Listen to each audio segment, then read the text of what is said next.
¿Sabías que algo tan pequeño como una bacteria es la máxima responsable de muchos de los problemas de estómago de la población mundial?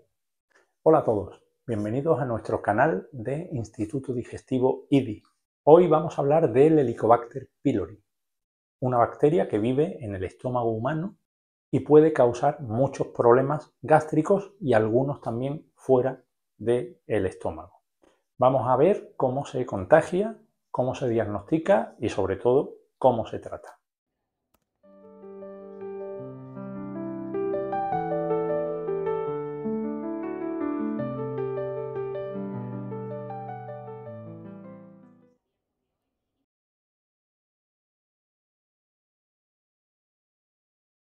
El Helicobacter pylori es una bacteria que vive única y exclusivamente en el estómago humano.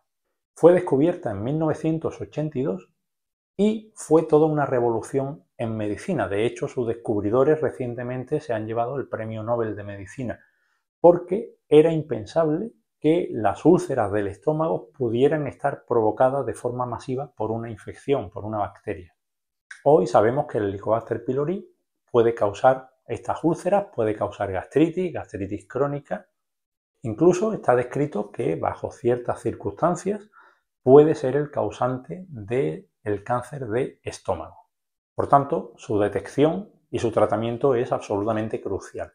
Es una infección hiperfrecuente. No hay cifras claras y depende mucho de estados, de situaciones, de países, pero se considera que más del 50% de la población mundial puede estar infectada. Además, tampoco hay datos muy concretos porque la inmensa mayoría de las personas no presentan síntomas cuando tienen un Helicobacter pylori en su estómago. Y esta bacteria puede vivir en un ambiente hostil como es el estómago, con un pH muy bajo, un pH muy ácido, debido a que produce una enzima que es la ureasa. Esta enzima veremos después más adelante cómo es muy importante de cara al diagnóstico. Esta enzima neutraliza el ácido gástrico y por tanto permite que la bacteria pueda campar a sus anchas en ese estómago.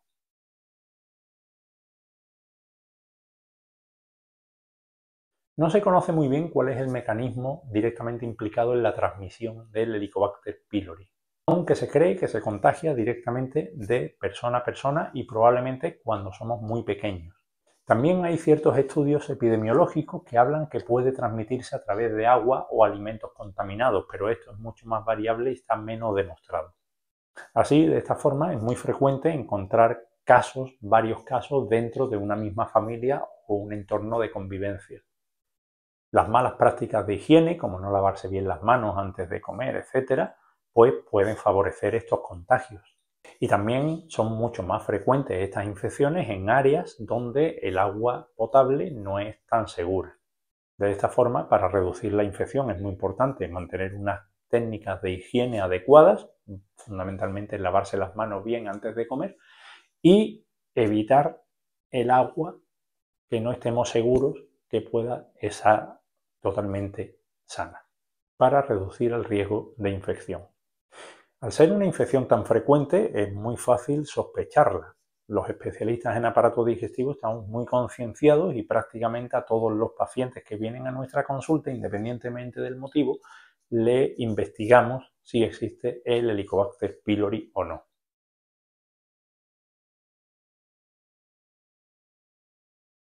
Existen diferentes pruebas para detectar la infección por Helicobacter pylori, cada una con sus ventajas, desventajas y sus indicaciones en según qué momentos.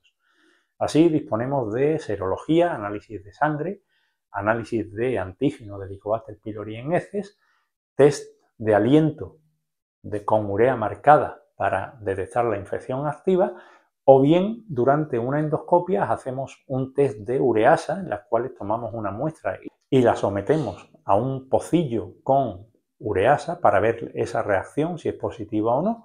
Y también durante una endoscopia podemos tomar biopsias para ver al microscopio en las cuales se ve la bacteria. Con ciertas técnicas de anatomía patológica se ve la bacteria in situ. Cada una de estas pruebas tiene sus ventajas, sus desventajas y sus indicaciones o no. Por ejemplo, los análisis de sangre, la serología, no es válida para detectar una infección activa ya que en personas o bien que hayan pasado una infección anteriormente y se hayan curado, o bien personas que hayan tenido algún tipo de contacto con ese Helicobacter pylori que no necesariamente esté provocando una infección aguda, pueden dar positivos en la serología y no tratarse de una infección aguda. Es un caso muy parecido a las personas que están vacunadas de una infección, que si se hacen un análisis de sangre de esa infección les va a salir positivo, y eso no significa que tengan esa infección activa, sino que ha habido un contacto previo, en ese caso por vacunación. Así, un error que vemos con muchísima frecuencia en nuestras consultas especializadas es considerar que una infección no se ha erradicado o que sigue permaneciendo porque aparece una serología positiva. La serología no nos sirve para ver el estado agudo de infección de un paciente. Sin embargo, por el contrario, la detección de antígenos en heces sí es muy fiable para detectar esa infección aguda, porque estamos detectando ciertos componentes de esa bacteria en las heces del paciente. Y no solo vale para diagnosticar la infección aguda, sino para después, más adelante, una vez realizado el tratamiento, comprobar que esa infección se ha erradicado. Por otro lado, la prueba de aliento también es muy fiable, muy rápida y muy simple de hacer. Consiste en, una vez ingerido un producto, una sustancia, que es una solución que reacciona con la ureasa del Helicobacter pylori, se sopla en una bolsa y podemos detectar si hay infección activa en ese momento o no. Es una prueba de las más utilizadas por su sencillez, simplemente soplar en un tubito, una prueba que dura unos 20 minutos, 30 minutos aproximadamente, y sobre todo la gran ventaja es que en nuestro centro, que disponemos del material y la maquinaria suficiente, podemos disponer del resultado sobre la marcha, con lo cual podemos tratar al paciente en caso de ser positivo en ese mismo momento. Por otro lado, la endoscopia es un método evidentemente más invasivo, pero tiene muchas más ventajas. Una de ellas es poder en el mismo acto visualizar si hay algún problema, si hay alguna patología, si hay algún daño provocado por el Helicobacter pylori o por otros motivos en ese estómago. Y además nos permite la endoscopia durante ese mismo procedimiento tomar unas muestras que o bien podemos mandar al patólogo para ver si existe esa infección por Helicobacter pylori, o bien nosotros mismos en ese mismo acto depositarlas en un pocillo en el cual reacciona con la ureasa y podemos ver en pocos minutos si realmente existe una infección activa por Helicobacter pylori o no. Por tanto, también es una prueba que evita pérdidas de tiempo innecesarias, porque en el mismo acto estamos matando dos pájaros de un tiro. Estamos visualizando el estómago y estamos diagnosticando en el acto la presencia o no de Helicobacter pylori. Uno de los problemas de todas estas pruebas, o sea, heces, aliento o pruebas endoscópicas, es que es necesario unas condiciones de realización previas. Así, el paciente debe estar en ayunas, por supuesto, pero además debe de haber estado un periodo de tiempo variable sin haber tomado, por un lado, ni protectores de estómago, omeprazol, toda su familia, etcétera, ni antibióticos por ningún motivo. ¿Por qué? Porque la toma de esos medicamentos puede artefactar el resultado y dar falsos negativos, con lo cual estamos enmascarando una posible infección por Helicobacter pylori. Así, siempre recomendamos que al menos haya 2 semanas previas sin haber tomado ningún tipo de IVP, ningún protector de estómago, y al menos un mes sin haber tomado antibióticos de ninguna clase. Si se hubieran tenido que tomar de forma obligatoria, pues lo que se hace es posponer ese estudio de erradicación de Helicobacter pylori.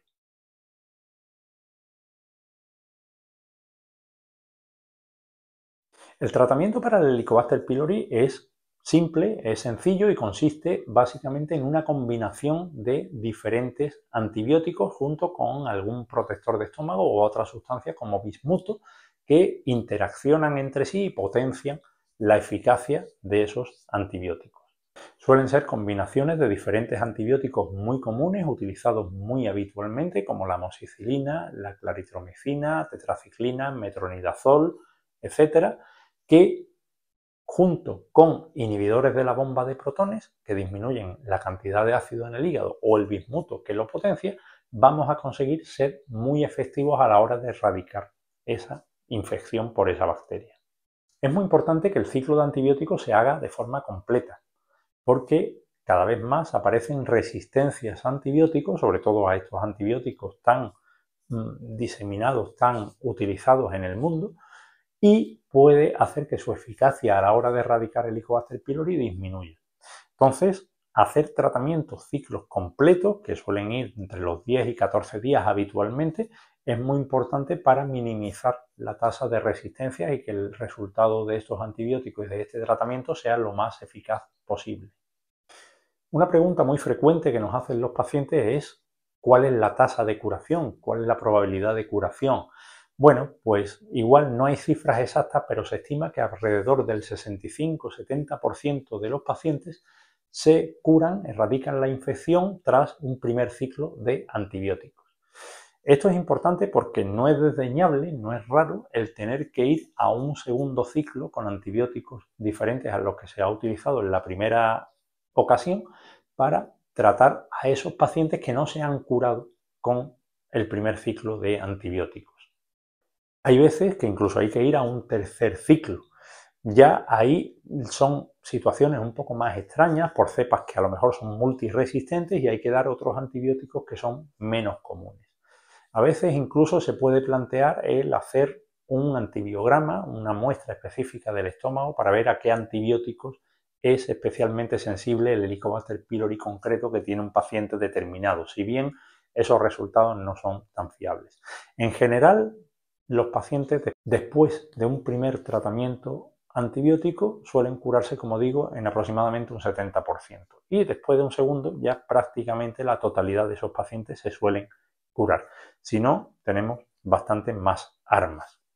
También existe la posibilidad, aunque eso lo veremos en otro vídeo diferente, porque da para discutir bastante, es la reinfección en pacientes que ya se han curado. Es decir, si la infección por Helicobacter pylori una vez que se ha curado puede volver a aparecer. Ya adelanto que esto es muy raro y lo que suele pasar la mayoría de las veces es que esta reinfección o esta nueva infección por Helicobacter pylori en pacientes que previamente habían sido negativos en alguna de las pruebas puede ser un falso negativo de esa erradicación. Por tanto, pasado unos años se vuelve a realizar alguna prueba de aliento, alguna endoscopia, etcétera, y salen positivos.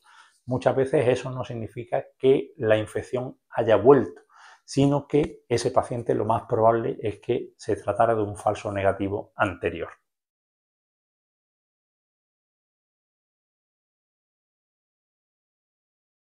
En resumen, Helicobacter pylori es una bacteria muy común que, aunque en la mayoría de personas no produce ningún síntoma, sí puede ser el causante de muchos problemas digestivos. Pero con un diagnóstico adecuado y un tratamiento es muy fácil recuperar la salud. Así, es muy importante seguir las recomendaciones del médico especialista en aparato digestivo, tanto a la hora de hacerse pruebas para diagnosticar como a la hora de tratar con ciclos de antibióticos u otros medicamentos. Nada más, muchas gracias por haber visto este vídeo y si crees que puede ser útil para alguna persona de tu entorno, no dudes en compartirlo o suscribirte si quieres seguir recibiendo vídeos de educación online en prevención, diagnóstico y tratamiento de enfermedades relacionadas con el aparato digestivo. Hasta la próxima.